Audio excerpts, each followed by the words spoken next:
अस्सलाम वालेकुम viewers, my name is Mian Fawad. My direct contact number 03024489 001।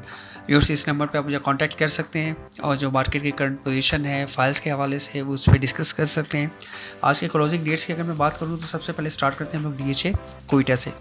DHA Quetta के अंदर लास्ट वीडियो में मैंने एक्सप्लेन किया था कि लास्ट जो वीडियो मैंने बनाई थी मंडे वाले दिन, उसमें मैंने एक्सप्लेन किया था कि मार्केट के अंदर जो है तकरीबन 20-25 फाइल्स लाहौर ऑफिस में सेल आउट हो रही थी। तो डेफिनेटली मंडे ट्यूसडे जो है वो मार्केट के अंदर काफ़ी ज़्यादा फाइल्स जो है वो बार कोड क्लोज हो रही थी, तो वो एंड यूज़र के नाम पे ट्रांसफ़र हो रही थी। वही आपको फिगर अप्रॉक्सीमेट हमने आपसे शेयर किया था।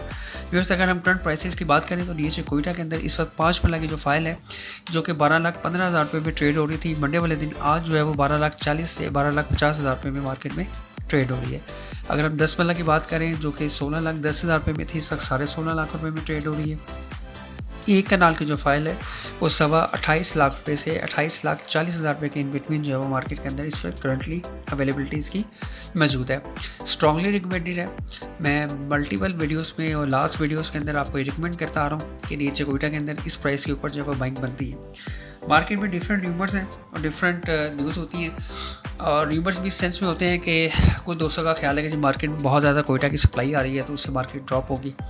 तो मेरे मार्केट के अंदर इस वक्त जितना बायर मौजूद है डेली बेसिस पे, अगर मैं यूँ कहूँ कि 30 फाइल्स या ऑल ओवर पाकिस्तान अगर मैं बात करूँ तो 30 to 40 फाइल्स अगर डेली बेसिस पे सेल आउट हो रही हैं, तो अगर किसी इन्वेस्टर के साथ 70 फाइलें आ रही हैं, 100 फाइलें आ रही हैं, वो तो 2-3 दिन में या मैक्सिमम एक हफ्ते में कंज्यूम हो जाएंगी। लेकिन ये दोबारा से जब कम बैक करेगा तो फिर चीज़ें जो है वो रेंज से आउट हो जाएंगी। प्राइसेस जो है वो ओवर द नाइट जो आप देखेंगे कि उसमें इम्प्रूवमेंट आना शुरू हो जाएगी। अभी करंटली भी बात करें अगर, तो जितने भी मार्केट के अंदर बायर्स मौजूद हैं उनका तो ख्याल है कि buy one get one free चीज़ मिल जाए हमें, कोरियों के भाव मिल जाए। उनकी तो कोशिश यही होती है ना, तो वो मार्केट में डिफरेंट न्यूज़ और नेगेटिव न्यूज़ फैलाते भी हैं, उसको स्प्रेड भी करते हैं ताकि मार्केट ड्रॉप हो। उसका फ़ायदा उनको ये होता है कि वो मार्केट में एक अच्छी बाइंग कर सकते हैं, लेकिन सिमिलर टाइम वो उस इन्वेस्टर का नुकसान कर रहे होते हैं जिस इन्वेस्टर ने एक अच्छी प्राइस के ऊपर बाइंग की होती है, और प्राइस जब डिले नीचे आ रही होती है तो इन्वेस्टर भी पैनिक कर रहा होता है। सेलर की कोशिश होती है कि वो बेस्ट रेट के ऊपर इसको बेचे, हाई प्राइस पे इसको बेचे ताकि कुछ प्रॉफिट टेकिंग कर सकें, लेकिन जो बायर है उसकी कोशिश होती है कि नेगेटिविटी फैला के चीज़ों की प्राइसेस को ड्रॉप किया जाए, देन उसको बाय किया जाए। इस वक्त करंटली जो DHA कोयटा है जिस प्राइस पे ये अवेलेबल है व्यूअर्स वो बहुत ही अट्रैक्टिव प्राइस है। मैं फिर आपको बता रहा हूँ कि बहुत ही अट्रैक्टिव प्राइस है। अब लोगों का अगर ख्याल है कि एक कनाल की फाइल जो है वो 24-25 पे आ जाएगी, तो मेरा नहीं ख्याल कि इस प्राइस पे आएगी और ना ही इस प्राइस पे इसको आना चाहिए। अगर 25-50 हज़ार का डिफरेंस आता है डिमांड एंड सप्लाई को देखते हुए, तो उसको मार्केट को गिरना नहीं कहेंगे, तो उसको हम यही कहेंगे डिमांड एंड सप्लाई फैक्टर है, जिसकी वजह से मार्केट के अंदर जो ट्रेडिंग हो रही है। माशाल्लाह रबी अव्वल का महीना जो है स्टार्ट हो चुका हुआ है, तो मैं उम्मीद करता हूँ कि इस महीने के अंदर ट्रांजेक्शन्स होंगी, और सितंबर का महीना जो है वो क्लोजिंग एंड होता है, लास्ट ईयर का फाइनेंशियल क्लोजिंग एंड चल रहा होता है, तो उसके बाद जो इन्वेस्टर्स होते हैं वो भी डेफिनेटली मार्केट में काम करते हैं। DHA कोयटा के अंदर जो है वो स्पेशली कराची की जो मार्केट है वो बहुत वाइटल रोल जो प्ले करती है। कराची की मार्केट के अंदर जब DHA कोयटा के अंदर बाइंग स्टार्ट होती है तो फिर ओवर द नाइट आप देखते हैं कि ओवरऑल पूरे पाकिस्तान में हर तरफ कोयटा ही हो रहा होता है। तो इस वक्त जो बेस्ट इन्वेस्टमेंट बनती है जिसमें रिस्क मिनिमाइज़ है और मैक्सिमम प्रॉफिट है, कोई ऐसी इन्वेस्टमेंट नहीं है जहाँ पे रिस्क ना हो। विदाउट रिस्क तो कोई भी इन्वेस्टमेंट जो है वो जायज़ भी नहीं है। तो अगर मार्केट के अंदर प्लस माइनस होती हैं चीज़ें, तो नफ़ा नुकसान के साथ ही आप इन्वेस्टमेंट करते हैं, तो इसमें प्रॉफिट होने के चांसेस मैक्सिमम है और लॉस के चांसेस कम से कम है। अगर हम लोग नेक्स्ट बात करें DHA लाहौर फेज़ 13 की, तो 5 मरला की फ़ाइल 21,80,000 रुपये में, 10 मरला की फ़ाइल 34,10,000 रुपये में, एक कनाल की फ़ाइल जो है वो 64 लाख रुपये में इस वक्त करंटली मार्केट के अंदर ट्रेड हो रही है।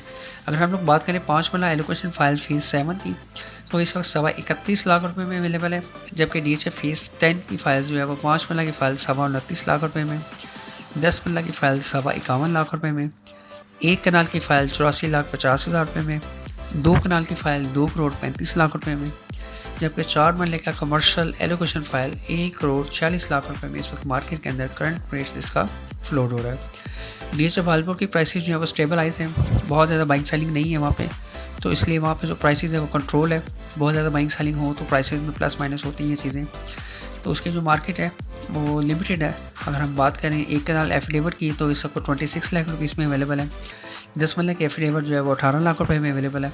इसी तरह जो 4 मरला कमर्शियल है वो 63 लाख रुपये में करंटली मार्केट के अंदर ट्रेड हो रहा है। DHA9 प्लॉन की 5 महीने की एलोकेशन फाइल 53 से 54 लाख रुपये के दरमियान मार्केट में ट्रेड हो रही है। अगर आप लॉन्ग टर्म इन्वेस्टमेंट करना चाहते हैं जिसमें आप आफ्टर 5 to 10 ईयर्स घर बनाना चाहें तो DHA9 प्लॉन की जो फाइल है वो एक अच्छी इन्वेस्टमेंट अपॉर्चुनिटी है। DHA गुजरांवाला की अगर मैं बात कर लूँ उसकी प्राइस भी स्टेबल है, लिमिटेड बाइंग सेलिंग है इसके अंदर। 5 महीने की फाइल जो है वो 19,75,000 में स्टेबल है। 10 महीने की फाइल 36,25,000 में। 4 महीने जो कमर्शियल है वो 90 लाख रुपये में, जबकि एक कनाल की रेजिडेंशियल फाइल जो है वो 60 लाख रुपये में इस वक्त उसकी स्टेबिलिटी मौजूद है। ये करंटली जो मैं आपको प्राइसेस अपडेट्स देता हूँ वीकली बेसिस पे या समटाइम 2-3 डेज़ के बाद, तो अगर आप उसको कंपैरिजन करें तो DHA गुजरांवाला के जो प्राइसेस हैं वो लास्ट 1 वीक या 10 डेज से स्टेबल है। DHA कोयटा की जो प्राइसेस हैं वो लास्ट 1 वीक से स्टेबल है। 25-50 हज़ार का जो डिफरेंस आता है वो डिमांड एंड सप्लाई फैक्टर होता है, उसको मार्केट का इंक्रीज़ होना या डिक्रीज़ होना नहीं कह सकते हम। इसी तरह भी जो DHA लाहौर फेज़ 13 की फाइल्स हैं वो भी अप्रॉक्सीमेट स्टेबलाइज हैं। जो DHA लाहौर फेज़ 10 है इसके मतलब भी उसमें आपको बताता चलूँ कि एक बेहतरीन जो न्यूज़ है वो इन प्रोसेस है। मैं उम्मीद करता हूँ कि उनकी अप्रूवल्स आने के बाद आप देखेंगे कि फेज़ 10 के अंदर जो है वो सडनली प्राइसेस इंक्रीज़ होंगी और वो अपनी मैक्सिमम अपनी रीच तक जाएंगी चीज़ें। बहुत ज़्यादा पॉजिटिव न्यूज़ जो है वो फेज़ 10 के लिए आने वाली है। मैं उम्मीद करता हूँ कि उसके अप्रूवल्स के बाद चीज़ें जो है वो पॉजिटिव सेंस में चली जाएंगी और मैं उम्मीद करता हूँ कि अल्लाह ताला आप सबका हामी नासिर हो। इस वक्त पाकिस्तान के अंदर जो है वो काफ़ी एरियाज़ के अंदर फ्लड की वार्निंग है, तो अल्लाह ताला आप सबको हिफाजत में रखे, हमारे मुल्क पाकिस्तान की अल्लाह हिफाजत फरमाए और यहाँ पे बसने वाले जो हैं अल्लाह उनकी भी हिफाजत फरमाए। थैंक यू, अल्लाह हाफ़िज़।